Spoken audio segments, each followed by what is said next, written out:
Time for game number 3 in my On Yer Bike mini-series, and that's going to be Kickstart, which is considered to be one of the better games that came out from Mastertronic in the early days. Let's just get that going. Kickstart's interesting in so much as it was not officially based on the TV show of the same name that came out, was around in the same sort of period in the early 80s. But the developer Sean Southern has gone on record as saying it was effectively inspired by that game. So let's see via the wonders of YouTube a little clip of the Kickstart TV show, and you can see just how similar it is in some ways to the game when the game loads.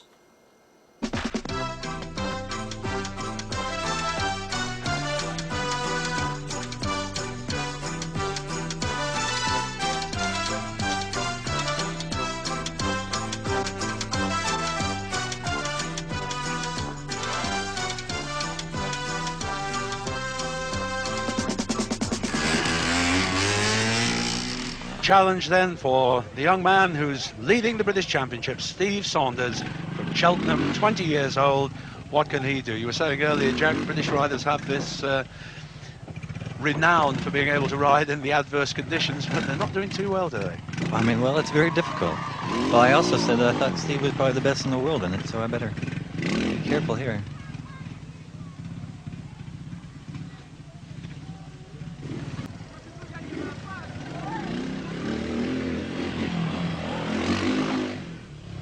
That is high, and he cleans it nicely.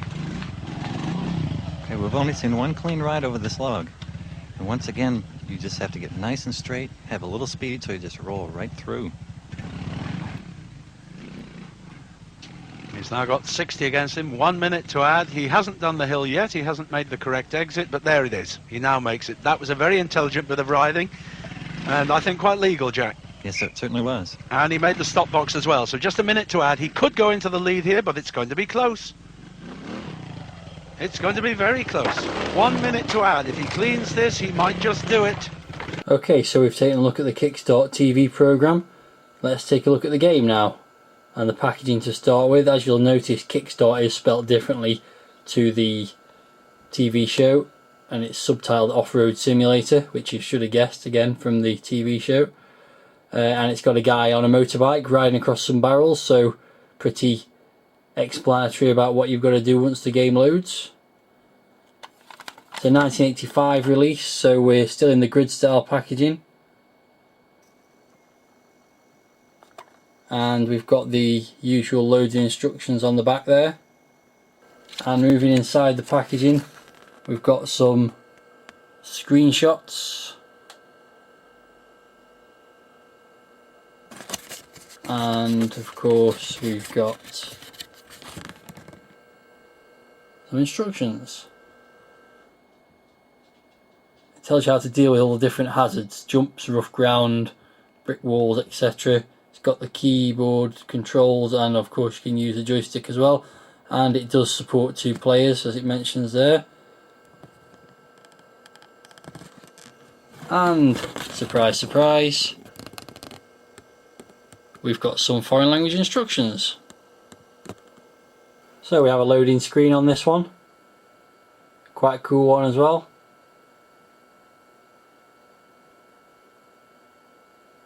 As I mentioned earlier, this was written by Sean Southern, who wrote many programs on behalf of Mr. Chip Software for the Mastertronic label. So this is certainly one of his most well remembered ones.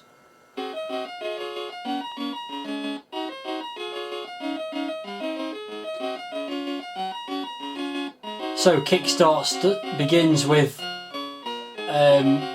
inexplicably the theme from the Can on the title screen, and there's a lovely bit of 80s nostalgia scrolling across the top under the logo there, with mentions of Garfield and Steve Wright in the Afternoon, and then it goes on to mention Roland Rat coming across the screen now. So a real product of its time, this. So there's lots of options on the title screen. It can be played 2-player, which obviously I'm not going to do. But the main thing you do is go F3 to look at the different courses, and you basically pick any 3 of these courses and you can play them in any order. So we'll start with courses 1, 2 and 3. You can also choose whether or not to have music on during the game. I'm going to put that on because you'll find it quite familiar, and I'll also press now F7 to start the game. So here's the course, and the music is the Kickstart music from the TV show. And I've crashed already, and what you'll find is I'm not very good at this game, and there's lots of places where you can fall off. What you've got to try and learn to do is where to drive fast and where not to drive fast. And also where to pull wheelies and not pull wheelies. For example, if you drive fast on these fences, you fall off them, so you've got to go slowly over this bit. And it's very much a case of trial and error, mostly error in my case. If you don't go fast enough over the jumps, then you also crash. So you see a lot of crashing during this demonstration.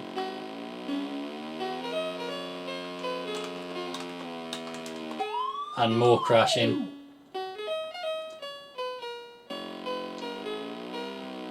So you complete the course and you're aiming basically for the fastest time to complete the course, and the more times you crash, the slower it takes you. So this is the second course, which is a little bit easier than the first one. This rough ground, again, you can go over it at a certain speed, but if you go too fast you fall off the bike. Lovely animation on the bike and the rider, especially when the rider comes flying off.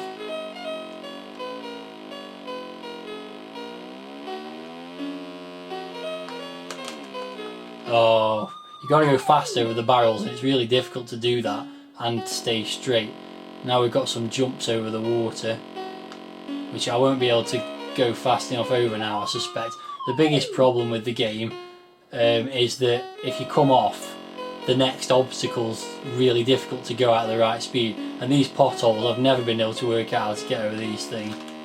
Oh, although I've done it there, a couple there, but there you go. I love the little animation when he comes flying over the handlebars of the bike. Sometimes if you pull a wheelie for too long, you fall off the back. I'll try and demonstrate that in a second.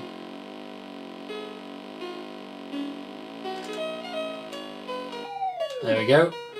So, again, rubbish performance on these levels, but that's pretty much par for the course, if you pardon the pun.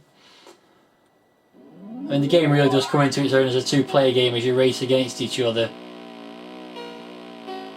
This level's not too difficult, relatively speaking.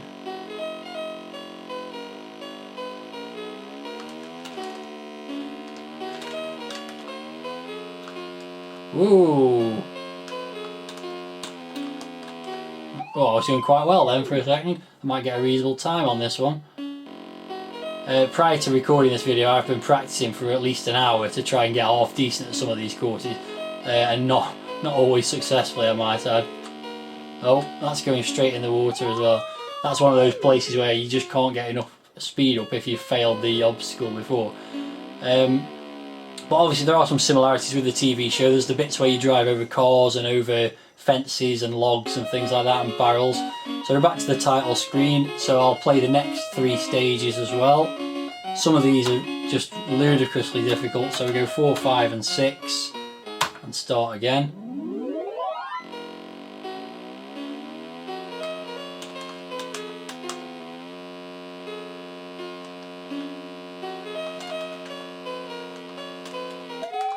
Doing quite well. This one's all about jumps, and I'll never be able to do this next one now because I just won't be able to get the speed up.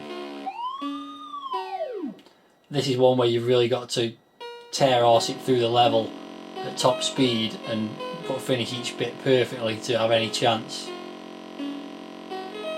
Controls wise, I haven't mentioned, basically you push right to accelerate. Oh, I love this bit, the ski jump at the end of the level is brilliant. So you push right to accelerate, left to slow down, fire to jump, and push up for a wheelie. So the controls are really simple. The graphics are nice, they're not spectacular, but the animation on the ride is cool. And there we go again. And it, you know, they do the job in terms of the ramps and all that kind of thing. Musically, it's not the best version of the Kickstart theme tune, but it's not too bad. And the sound of the engine noise is pretty good. The sound of the guy falling off his bike gets really annoying the more you play the game, you get it stuck in your head for weeks afterwards.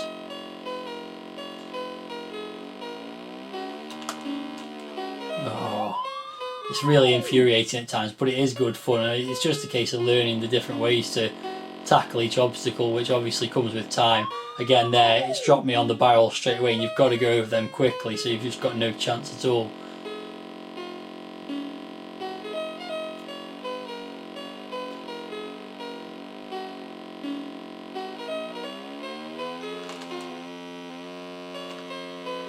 There you go, nice little jump over to finish. So it's a great multiplayer game, playing against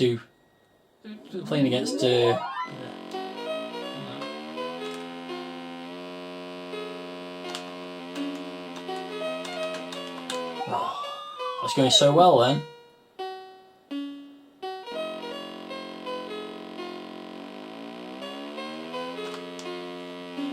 I just don't think it's possible to make it over that unless you've done the obstacle before. So the courses are rather fiendishly designed, to say the least, and that really led to people maybe complaining, and there's only 8 different courses to come, and that was rectified in the sequel, which will be reviewed at a later date, which had a construction kit so you could make your own courses. And I think most people probably were keen to put a bit of a gap between each obstacle so there's a chance to get enough speed up for some of them. Again, there's just no chance there, and this ends with a load of potholes, which I'm always bad at getting over anyway. May not even let me. This is the other bit frustrating part, is sometimes you don't get to tackle the obstacles at all because the guy just rides alongside them. So that was the second set of courses, so we'll just go back and do 7, 8 and 1 again, just to complete the demonstration. So here we go again.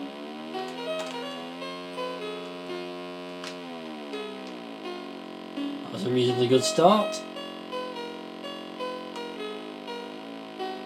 So I'm trundling along here, so far so good. Oh, I made a right mess of that one. It's going so well up to that point as well. Oh, again, no chance. So, in terms of value for money, no doubt, it's well worth $1.99. It's one of the classics from Mastertronic. Everyone always talks about it, and with good reason. It's surpassed by its sequel, as you would expect. But overall, it's a nice little package, and well worth the money. Oh, even if it does get a little bit annoying at times.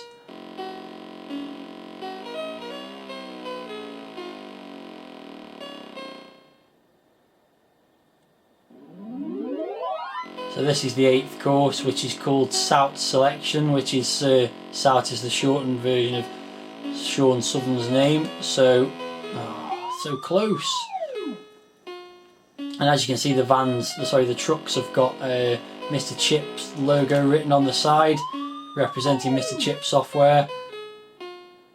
As I've already mentioned, they were very prevalent with producing stuff from Mastertronic, and most of them were good, great games as well. That's a hedge there. I don't see that on any other edition. I don't know what you're supposed to do to get over that.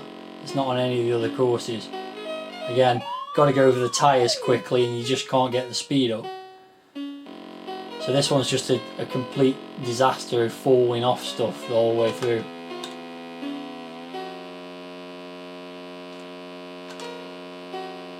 Oh, that looked good then.